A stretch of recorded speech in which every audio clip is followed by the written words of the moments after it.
Hello, नमस्कार मैत्रिणींनो, स्वागत आहे तुमचं अमिताज फॅशन या चॅनेलवरती. मी अमिता तुमचं मनापासून स्वागत करते.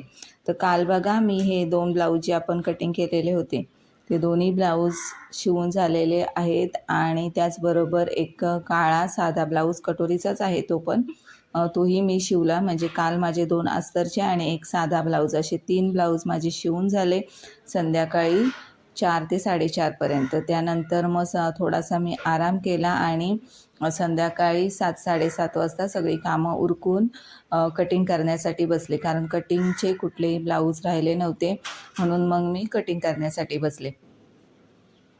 तर इथे बघा हे 4ही ब्लाऊज एकाच कस्टमरचे आहेत. त्यामधले एक ब्लाऊज अस्तरचा आहे आणि 4 ब्लाऊज साधे 2x2चे आहेत. तर हे ब्लाऊज कशा पद्धतीने कटिंग करायचे, 4ही ब्लाऊज एकाच मापाचे आहेत, तर ते कशा पद्धतीने कटिंग करायचे ते मी आजच्या व्हिडिओमध्ये तुमच्याबरोबर शेअर करणार आहे. तर व्हिडिओ कुठेही स्किप न करता व्हिडिओ पूर्ण बघा, जेणेकरून या व्हिडिओमार्फत तुम्हाला खूप सारी माहिती मिळेल आणि कमी वेळेमध्ये जास्त ब्लाऊज कसे कटिंग करायचे ते आजच्या व्हिडिओमध्ये तुम्हाला समजणार आहे. तर चला आता आपण व्हिडिओला सुरुवात करू. तर हे बघा, हे 2x2चे पीस आहेत, कॉटनचे 90 सेंटीमीटरचे पीस आहेत आणि आपल्या ब्लाऊजचं माप हे 36चं माप आहे. तर हे तिन्ही पीस मी एकमेकांवर कट टू कट अंतरून घेतलेत आणि त्यानंतर आपल्याला मापाचं ब्लाऊज घ्यायचे. मापाच्या ब्लाऊजवरून आपण मापे टाकून घेणार आहोत. तर इथे पूर्ण उंची 13.5 आहे, छातीचं माप 36 आहे, कमरेचं माप 32 आहे आणि गळा उंची 7 इंचाची आहे आणि गळा रुंदी 2.5 इंचाची आहे आणि मुंडा खोली आपल्याला टाकायची 5.5 इंच. तर या पद्धतीने आपल्याला सगळी मापं टाकून घ्यायचे. ही मापं टाकताना शिलाईसाठी आपल्याला 1.5 ते 2 इंच एक्स्ट्रा वाढवून घ्यायचे. तर व्हिडिओवर तुम्ही नवीन असाल, व्हिडिओला लाईक करा, शेअर करा, कमेंट करा आणि चॅनेलला आपल्या जास्तीत जास्त सबस्क्राईब करा. तर चला आता आपण व्हिडिओला सुरुवात करूया. तर इथे बघा मी मापे टाकून घेतलेले आहेत. पाठीमागचा भाग आहे हा आणि मापे टाकल्यानंतर आपल्याला हे कट करून घ्यायचं आहे. हे तिन्ही ब्लाऊज पीस मी एकमेकावर एकदाच अंथरून घेतलेत आणि एकदाच कटिंग केलेत. यानंतर आपल्याला पाठीमागचा भाग जो आपण कटिंग केलेला आहे तोच ठेवायचा आहे साईड पार्ट काढण्यासाठी. कटोरीचं जे आपलं साईड पार्ट असतं ते काढण्यासाठी ठेवायचं आहे आणि गळा उंची आणि शोल्डर आणि मुंडा आणि योगपट्टीचं माप हे आपल्याला टाकून घ्यायचं आहे. त्यानंतर आपण कटोरीचं माप टाकून घ्यायचे आणि या पद्धतीने साईड पार्ट काढून घ्यायचे. तर या पद्धतीने तुम्ही तुमचे एकाच मापाचे जास्तीत जास्त ब्लाऊज या पद्धतीने कटिंग करू शकता. तसेच परफेक्ट कटोरी कशी काढायची, परफेक्ट कटोरीचं माप कशा पद्धतीने काढायचं किंवा परफेक्ट कटोरी ब्लाऊज कशा पद्धतीने कटिंग करायचा, कशा पद्धतीने शिवायचा, असे बरेचसे व्हिडिओ आपल्या चॅनेलवर मी अपलोड केलेले आहेत. तर ते तुम्ही व्हिडिओ नक्कीच बघा, म्हणजे तुम्हाला जास्तीत जास्त माहिती मिळेल.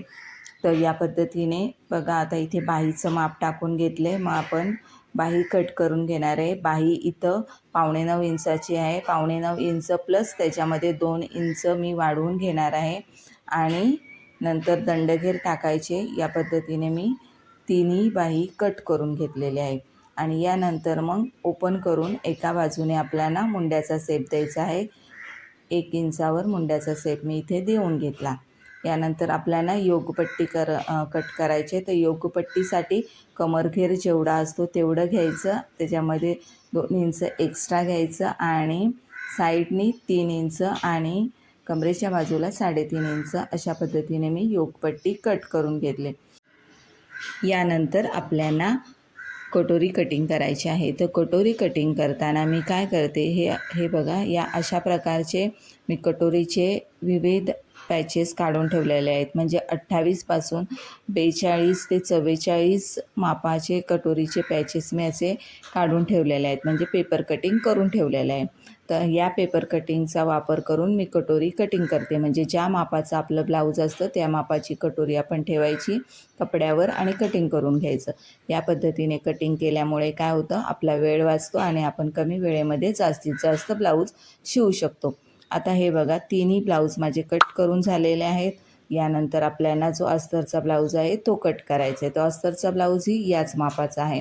तर आपण मापे टाकून घेऊया आणि हाही अस्तरचा ब्लाऊज कट करून घेऊया. आता अस्तरचा ब्लाऊज कट करताना पहिल्यांदा मी अस्तर कटिंग करून घेते आणि अस्तर कटिंग करून झाल्यानंतर हे जे सगळे पार्ट आहेत ते मेन फॅब्रिकवर ठेवते आणि मग मेन फॅब्रिक आपल्याला कट करून घ्यायचं आहे.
ब्लाऊज म्हणजे एकाच मापाचे 3 ब्लाऊज एकसाथ कट केले. त्यानंतर 2 अस्तरचे ब्लाऊज कट केले. म्हणजे अशा प्रकारे तुम्ही कमी वेळामध्ये जास्तीत जास्त ब्लाऊज कटिंग करू शकता. म्हणजे मी आज 2 अस्तरचे आणि 3 साधे असे 5 ब्लाऊज कटिंग करून घेतलेले आहेत. आणि आता बघूया यापैकी उद्या किती ब्लाऊज होत आहेत. जवळजवळ हे सगळेच व्हायला पाहिजेत. तर बघूयात उद्या मी किती ब्लाऊज शिवते. आता यानंतर मग ही आपली सगळी कटिंग झालेली आहे. आणि व्हिडिओ तुम्हाला कसा वाटला नक्की कमेंट करून सांगा. आणि चॅनेलला सबस्क्राईब नसेल केलं अजूनही तर लगेच आपल्या चॅनेलला सबस्क्राईब करा आणि जास्तीत जास्त व्हिडिओ शेअर करा आणि कमेंटही करायला विसरू नका. तर चला तोपर्यंत बाय बाय. आणि व्हिडिओ इथपर्यंत बघितल्याबद्दल तुमचे खूप खूप धन्यवाद.